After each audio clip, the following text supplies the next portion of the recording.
Namaste friends, Hari Om. This is Yogeshwar Shastri and welcome to the third part of the series on forced labor. Thank you for response to the previous videos. In this video, we will be tackling the issue of customary labor for waterworks. And I do apologize, my voice is a bit scratchy because I've got a sore throat, so please bear with me. So, looking back at what we covered in the previous videos, we had a look at what is forced labor. We saw an example of forced labor, the scale of forced labor, and the use of forced labor for making roads. So in this video, we'll have a look at a specific case of forced labor for government works, that is the repair and maintenance of waterworks. So during British times, Indians in their lakhs were forced to work as free laborers on government projects and for regular maintenance of existing infrastructure. A very common excuse was characterizing forced labor as customary village labor, which means it was the tradition of Bharat for people to work for free or to be forced to work as temporary slaves. Now, the word customary had nothing to do with what was traditionally the villagers' responsibility. It had everything to do what the British civil servants thought that the villagers should do. And customary forced labor was commonly used to maintain water channels, clear river beds, build and maintain canals, repair breaches in dams, and a lot of other stuff. And even the British officials admitted that there was no clarity as to what customary labor actually meant or what was covered in it. A good example of this is the repair and restoration of the West Yamuna Canal in the 1840s. So the Western Yamuna Canal was allegedly built by Firoz Shah Tughlaq in the 14th century. I use the word allegedly because a lot of the architecture and structures which are attributed to Muslim rulers were never really built by them. They just appropriated. But we'll assume that he actually built something like that. But by the time the British took over the Delhi region from the Marathas after the Second Maratha Anglo War of 1803, the canal was in disuse for almost 50 to 60 years and it was filled with silt, so it was dead, completely dead. The British started working on it from 1817 onwards, and I mean the work on it goes on even in present day India till 1990s, 2000s. So the present day version of the canal, which is shown in the map, covers a vast region and it irrigates places in Ambala, Karnal, Sonipat, Rohtak, Jind, Hisar, Bhiwani districts of Haryana. Plus, it also supplies water to Delhi. Now, the British, when they started work in 1817, they started keeping track of what was the expenditure and what was the revenue. So it went on in fits and phases till the 1850s.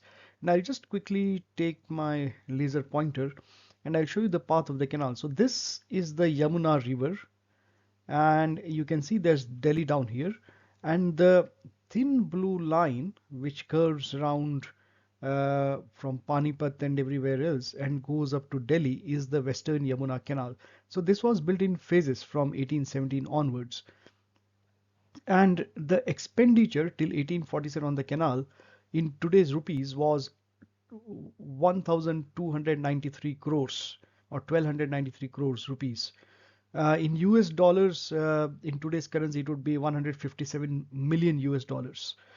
And the revenue from water rent. So, what the British used to do was they used to charge a tax for people using the water to irrigate the fields, which was known as the water rent or water tax.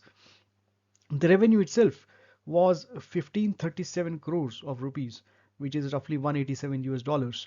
And the profit from the canal, which is really subtracting the revenue, the expenditure from the revenue, was 244 crores or around 30 millions, because the British Empire in India, or the British occupation in India, was essentially run as a profit making company, whether it was the East India Company or the British Crown afterwards. So they were making a big profit. But how does it concern forced labor? So let's look at the next slide. So how were people recruited to work on the canal? So this is a statement from the superintendent of the canal works for the West Yamuna Canal.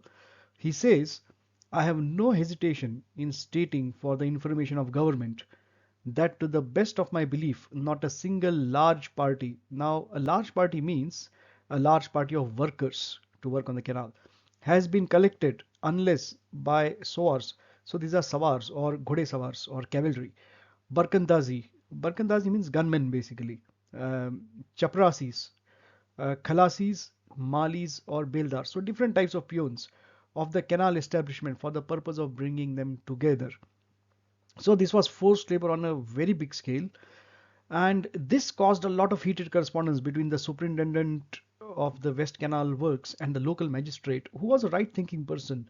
And this debate was actually sparked off by court order from 1844, which prohibited the forcible use of traders, artisans like carpenters, blacksmiths, etc., by military authorities. But this was disputed by a British official who kind of wrote to the court that for emergency purposes it was necessary to force people to work. So by 1845, the order was modified to say that this excluded the military works, but it did not exclude, the public infrastructure like canals, etc. And to this court order, the superintendent of West Yamuna Canal Works sent a very strong reply saying that if he was not given a free hand to collect people, he would stop work. And he further expressed the wish that every canal officer should be given a free hand in collecting any number of laborers without fearing consequences from the court. So while it was illegal, it was still going on, but they wanted legal protection, just a fig leaf to cover themselves.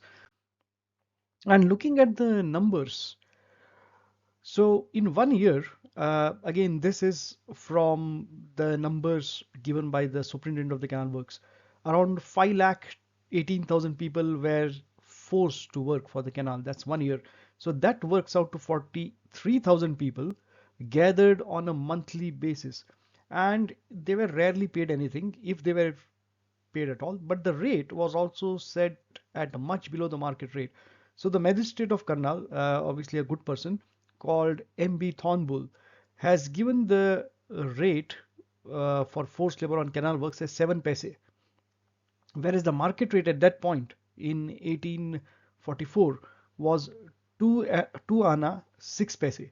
So this was literally a fraction. And what was happening was these people were gathered and forced to work by sipahis or savars or different peons, and the money supposedly to be distributed was given to these middlemen who used to take most of the money and literally kick these people back to their homes.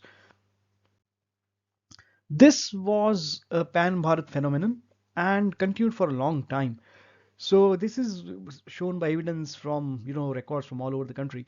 So looking at the map, so this is a map of Northwest Frontier Province. So this entire region in yellow, so this part is Kashmir, but the entire region over here is the Northwest Frontier Province, which is now in Pakistan. Uh, and the British officials from here, even in late 1880s, have recorded the growing anger of people who are forced to work for canal works and repairs. Now, moving back to the south of India, so to the beautiful Godavari district. So the collector of Godavari district says in 1872, no instance has come under my own observation in which the riots means farmers or rahitalu in Telugu, of their own accord turfed the bund of a tank, but it is said to be recognized as a duty. So they never did it voluntarily, but it's recognized duty, and we don't know why. And the same note by the collector has given a list of around 9 different duties. Okay, so I'll just go through a few of them quickly. So first one is fill up dry gullies or repair breaches caused by rain to the tank bunds and supply channels, to clear bunds and channel banks of prickly pear and other weeds, to remove accumulations, to perform minor repairs up to the cost of 15 or 20 rupees, to strengthen tank bunds and look after them in the rainy season, to construct temporary dams, ring dams, to clear water sluices, and erecting embankments on the bank of rivers. So pretty much everything was supposed to be done. And remember, the farmers, the villagers, the Indian people were paying taxes for the same thing. So that's all for this part, friends. In the next part, we will look at the use of forced labor for the movement of British troops all over the country, right from the beginning till the end of their occupation. So thank you for watching. Please remember to share, subscribe, and like the video, and I will see you next time. Thank you.